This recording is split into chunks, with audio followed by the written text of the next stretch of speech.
अध्यक्ष असतील, आम्ही सध्या एक सन्मान्य राजसाहेबांच्या आदेशाने एक कार्यक्रम राबवतोय, म्हणजे मतदार यादी वाचन आणि त्याची ओळख करून घेणं. त्या अनुषंगाने बँड्रा पश्चिम जो सन्माननीय मंत्री महोदय आशिष शेलार यांचा मतदारसंघ आहे, जेव्हा ते दुसऱ्यांचे मतदारसंघ काढतात शोधून, त्याच्यामध्ये कोण डुबार आहे कोण आहे, आपलं ठेवायचं झाकून आणि दुसऱ्याचं बघायचं वाकून, ही जी सवय आशिष शेलारांना आहे, त्याच अनुषंगाने ही आजची पत्रकार परिषद आपण करतोय. आशिष शेलारांच्या मतदारसंघामध्ये जेव्हा या पद्धतीचं शोध कार्य आमचे विभागाध्यक्ष तुषार आपले असतील, तिथले उपविभागाध्यक्ष असतील, तिथले शाखाध्यक्ष असतील, तिकडे गटाध्यक्ष असतील, या सगळ्यांनी केलं. अनेक अनेक अनेक मतदार यादीतले घोटाळे आहेत. त्यातले उदाहरणार्थ 3-4 जे घोटाळे आहेत हे आज मी आपल्यासमोर मांडणार आहे. आणि अशा पद्धतीचे असंख्य घोटाळे झालेले आहेत. त्याच्या संदर्भातली तक्रार आज रिटर्निंग ऑफिसर जे आहेत त्यांच्याकडे 2 ते 3 मध्ये त्यांनी 2 ते 3 मध्ये आम्हाला वेळ दिलेली आहे. आमचे विभागाध्यक्ष जाऊन तिकडे आज रितसर याची तक्रार नोंदवणार आहे. पण तत्पूर्वी आशिष शेलार राहतात त्याच्या बाजूलाच मला असं वाटतं सागर तरंग बिल्डिंग आहे, तिथे आमचे तुषार आफळे सुद्धा राहतात. आता या सागर तरंग बिल्डिंग मध्ये 1 नंबर ते 28 नंबर असे फ्लॅट आहेत. आणि तिकडे माझ्याकडे जी मतदार यादी आहे सागर तरंगची सोसायटीची, तिथे 1 ते 28 घर क्रमांक आहेत. तिथे आम्हाला 1-2 नावं अशी आढळली. एकाचं नाव आहे समुद्री बासू कलको. या महिला असाव्यात, कारण पतीचं नाव आहे बासू कलको, घर क्रमांक 455. आता ज्या फ्लॅटमध्ये 1 ते 28च फ्लॅट आहेत, तिकडे 455 घर क्रमांक कुठून आला, हा महत्वाचा प्रश्न. आणि त्या बिल्डिंग मध्ये स्वतः आमचे विभागाध्यक्ष राहतात, त्यामुळे हे 100% मी खात्रीपूर्वक सांगू शकतो तिथे कुठलाही 455 नावाचा घर क्रमांक नाही. आणि त्यांच्या सोसायटीच्या सेक्रेटरी जे आहेत त्यांनाही आम्ही भेटलो की बाबा असा कोण माणूस तुमच्या सोसायटीत कधी भाड्याने आलेला, कधी काय, तो आलेला नाही. आणि असा घर क्रमांक सुद्धा सोसायटीत नाही. त्याच सोसायटीमध्ये दुसरं नाव आहे अनिता राज ऋतेश्वर. पतीचं नाव ऋतेश्वर राजशेखरन शिवराज. त्यांचा घर क्रमांक आहे 12/33. जिथे 1, 2, 3 ते 28 असे घर क्रमांक. ते 12-33 हा कुठला क्रमांक आहे माहित नाही. वय 37, लिंग महिला. आता या सागर तरंग सोसायटीमध्ये अशा प्रकारची कोणतीही व्यक्ती गेल्या 15, 20, 30 वर्षामध्ये राहिलेली नाही. मग त्यांचं नाव मतदार यादीत कसं आलं, का कोणी जाणीवपूर्वक घातलं, का हे बोगस मतदार नोंदवण्याचं काम कोणी केलं, याचं संशोधन मला वाटतं निवडणूक आयोगाने करायला पाहिजे. हा नंबर 1. आता एक खास शेलारांसाठी आहे. किनारा बिल्डिंग. किनारा बिल्डिंग मध्ये 1 ते 14 फ्लॅट आहे. 14 ना, 1 ते 14 फ्लॅट आहे. आणि ही पण साधारण वॉकिंग डिस्टन्स शेलार साहेबांच्या घरापासून 2 ते 3 मिनिटावर आहे. तर इथे आम्हाला एक नाव सापडून आलं, Fahad Ghulam Mohammad Pathan, specially dedicated to Ashish Shelar. नाव आहे फहद गुलाम मोहम्मद पठाण. त्यांचा हा ईपी आहे ना, ROL 456567 ईपीआय क्रमांक आहे. वडिलांचं नाव आहे गुलाम मोहम्मद पठाण. घर क्रमांक 77K.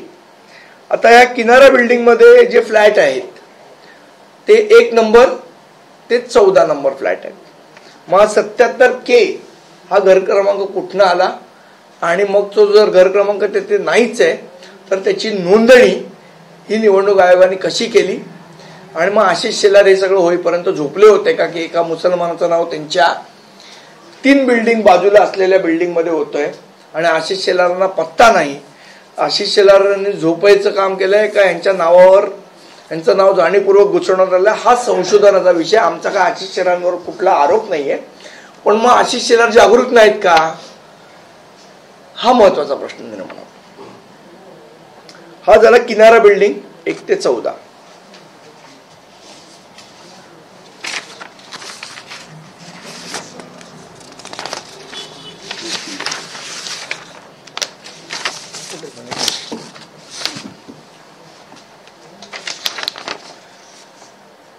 आपल्याला रंगशारदा माहित असेल तर ही आशिष शेलारांच्या घराच्या जवळच आहे. तर तिकडे एक गणेश मंदिर आहे, देऊळ आहे. देऊळ, त्या देवळात लोक रोज पाया पडायला जातात. कदाचित शेलार साहेब पण जात असतील तिकडे. सगळेजण जातात त्या देवळामध्ये. आता देवळामध्ये जनरली देव राहतो असं म्हणतात.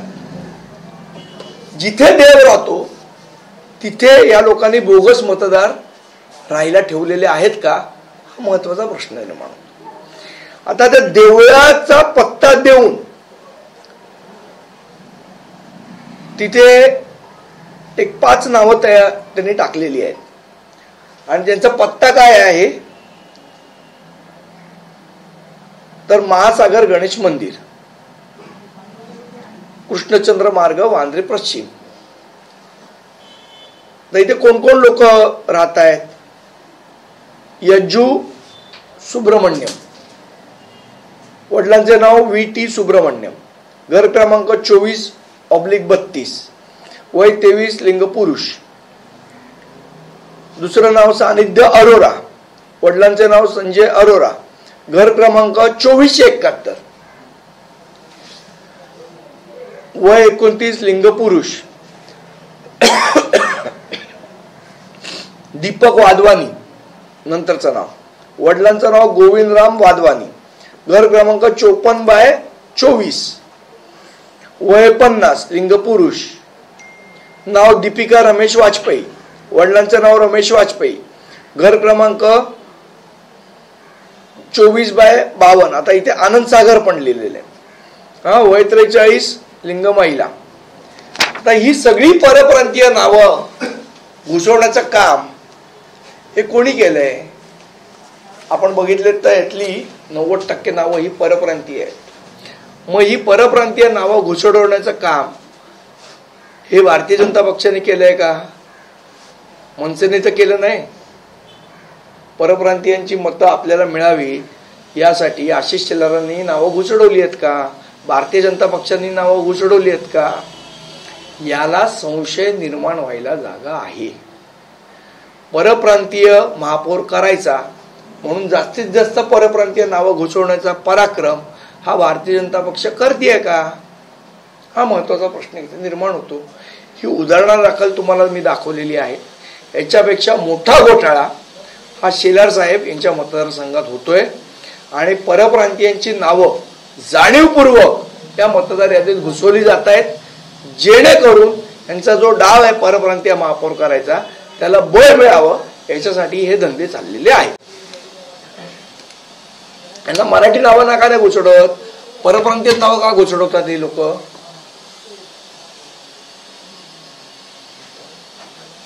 याचं उत्तर द्यायला पाहिजे. या व्यतिरिक्त पण इतर मतदारसंघात पण असाच घोळ आहे. कारण असाच घोळ आहे. तुम्हाला माहित असेल तर आमच्या गजानन काळेंनी पण दाखवलाय. याच्या आधी जोगेश्वरी मतदारसंघात कसा घोळ आहे तो आम्ही दाखवलेला आहे. आणि आता सगळीकडे अशा पद्धतीचं जसं जसं यादी वाचन होईल आम्ही आपल्या समोर घेऊन प्रत्येक मतदारसंघात काय काय घोळ आहे ते आपल्या निदर्शनास आणू. 14 तारखेपासून 22 तारखेपर्यंत मला वाटतं ऑब्जेक्शनसाठी ज्यांनी निवडणूक आयोगाने तारखा दिलेल्या आहेत त्यावेळेला आम्ही आमच्या ऑब्जेक्शन्स सुद्धा तिथे नोंदवू. ज्या प्रकारे तुम्ही यादी दाखवताय त्यामध्ये मुस्लिम मतदारांसंदर्भात सुद्धा केलं तर आशिष शेलारांनी निवडणूक आयोग म्हणतं जर प्रॉपर ऍड्रेस नसेल तर मग जवळचा ऍड्रेस दिला जातो, मग तसंच मंदिराचा विषय असेल ना, असं कसं प्रॉपर ऍड्रेस प्रॉपर घर क्रमांक नसेल असं कुठे होतं? राहतात किंवा जे स्लम मध्ये आता स्लमला पण झोपड्यांना नंबर दिलेले आहेत ना, कोणी सांगितलं नंबर नाही देत? त्याच्याशिवाय त्यांचा सर्वे होतो का? जे फुटपाथवर राहतात त्यांना सुद्धा अधिकार आहे.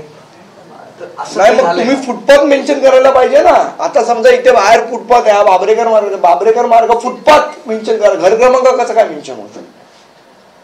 तुम्ही फुटपाथ मेन्शन करू शकता. जो निवडणूक आयोगाचा नियम आहे तो सांगतोय मी, माझ्या मनाचा नाही सांगत आहे. जर फुटपाथवर राहणारी व्यक्ती असेल आणि ती जर मतदार म्हणून नोंदली तर तुम्हाला फुटपाथ हे मेन्शन करावं लागतं. तुम्ही घर क्रमांक नाही मेन्शन करू शकत त्याच्यावर. राजकीय प्रश्न आहे सर. एक बच्चू कडू कर्जमाफीची तारीख मोठ्या आंदोलनानंतर नागपूर परिसरात झालेला.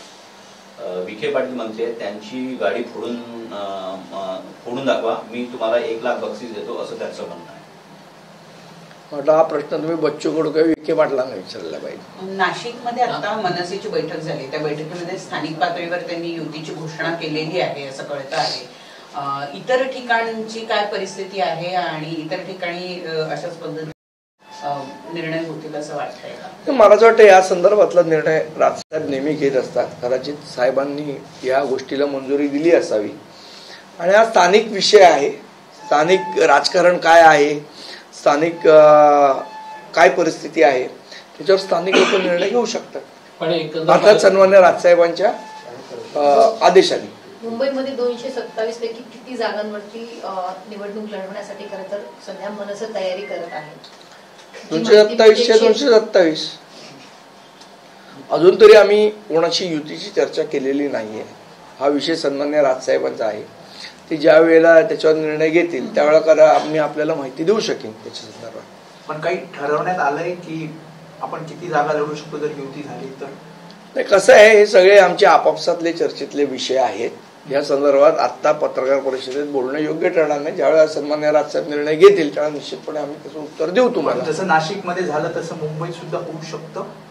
त्याचा निर्णय साहेब करतील ना, थोड्या दिवसातच करतील. पण म्हणजे मनसे सकारात्मक एकत्रित युती होईल किंवा या ज्या प्रकारे मनोमिलनाच्या चर्चा आहेत? बघा कसं आहे,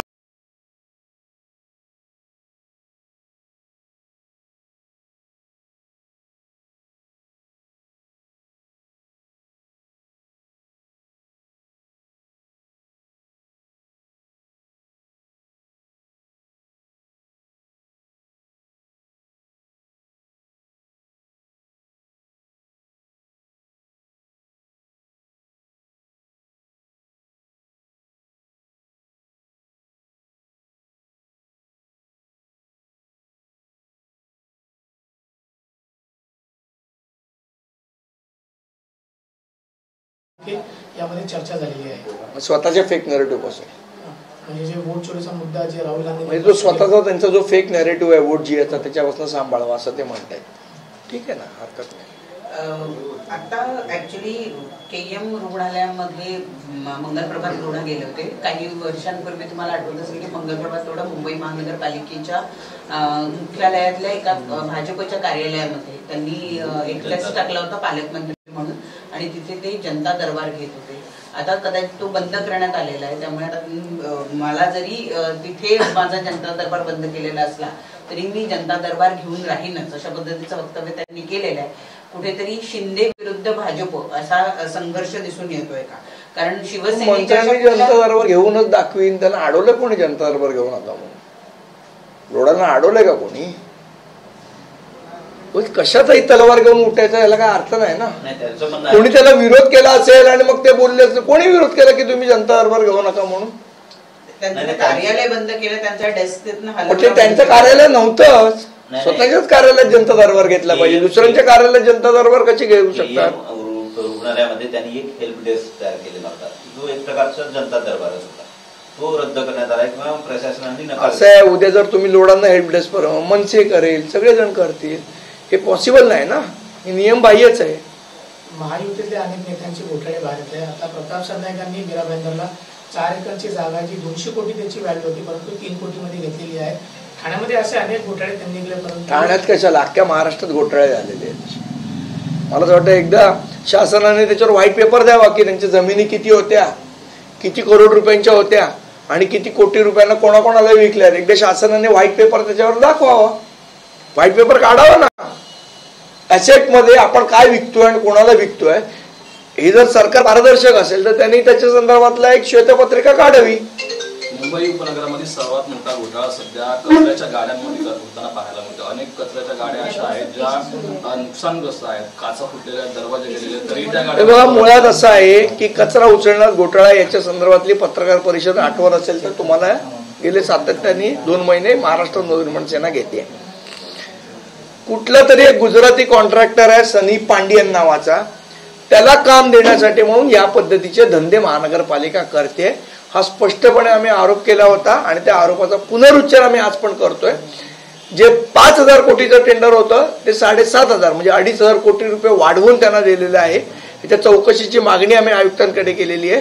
त्यामुळे सध्या टेंडर स्टँड स्टील आहे, अजून त्याचं नवीन टेंडर काढत नाहीये. जी माहिती मिळते यावर काय उत्तर तुम्हाला मिळालंय का? नाही, मला असं वाटतं आयुक्तांनी मुगाचे चणे खाल्लेले आहेत आणि त्यामुळे त्यांना बोलता येत नाहीये. राजसाहेबांच्या घराबाहेरची सुरक्षा वाढवण्यात आल्याची सध्या माहिती मिळते. RSS प्रमुख मोहन भागवत यांनी सांगितलंय की मुस्लिम आणि ख्रिश्चन हे RSS मध्ये येऊ शकतात, परंतु त्यांनी शाखेमध्ये येताना त्यांची जी विचारधारा ती बाहेर ठेवावी. मग मोहन भागवत साहेब बोलले त्याच्यात मी काय बोलायचं आहे? आम्ही ना बोललोय. ते जे बोलले त्याचे प्रश्न तुम्ही आम्हाला काय आमच्या संदर्भात असतील ते प्रश्न विचारा, मी तुम्हाला उत्तर देईन. RSS काय बोलली, उद्या बिहारमध्ये तेजस्वी यादव काय बोललाय, सगळ्यावर आम्ही कशाला बोलू? ठाकरेंसोबत खरं तर जागा वाटपासंदर्भात चर्चा कधीपासून सुरू होणार आहे? कारण युतीच्या मला वाटतं योग्य वेळी योग्य उत्तर आम्ही तुम्हाला निश्चितपणे देऊ. कुठली गोष्ट लपवून ठेवणार नाही तुमच्याकडे. योग्य वेळी त्याची उत्तरं सन्मान्य राजसाहेब देतील. धन्यवाद. एकच शेवटचा प्रश्न, आरक्षण सोडत जे आहे ते आता लवकरच उद्याच निघणार आहे, तर यावेळेला ज्या पद्धतीनं पूर्ण म्हणजे याच्यापूर्वी आधीची आरक्षण रोटेशन पद्धत होती ती यावेळेला नाहीये, तर त्यामुळे सगळ्यांची धाकधूक वाढलेली दिसते. हो, मला असं वाटतं आता कसं होतं की बरेच लोकांना वाटतं की हा महिला वॉर्ड होता, ओबीसी होता, तर यावेळी ओपन होईल किंवा काय होईल, किंवा ओपन आहे आता ओबीसी होईल. त्या अनुषंगाने गेले 3-4 वर्ष बरेच प्रत्येक राजकीय पक्षाचे कार्यकर्ते जे जे इच्छुक आहेत ते तिथे मेहनत करतायत. मला असं वाटतं उद्याच्या आरक्षणाने एकतर सगळ्यांना आनंद तरी होईल किंवा पाणी तरी फिरेल किंवा काही जणांच्या डोळ्यात आनंदाश्रू असेल, काही डोळ्यांच्या डोळ्यात दुःखाश्रू असतील. जे होईल ते उद्या दिसेल. विजय वडेट्टीवार असं म्हणतात, आता नागपुरात त्यांनी प्रतिक्रिया दिली की मुंबई महापालिका काँग्रेस प्रबळावर लढणार. शुभेच्छा आहेत त्यांना. प्रयत्न केला जाणार तर तुम्ही युती आणि आघाडी संदर्भातला निर्णय हा अंतिमतः राजसाहेब ठाकरे घेतील. त्याच्याबद्दल आता मी कुठलेही भाष्य करू शकत नाही. संदीप, एक प्रश्न होता, राजसाहेबांच्या सुरक्षित वाढ केल्याची माहिती आहे, सांगितलं, उत्तर दिलं त्याचं. चला, धन्यवाद.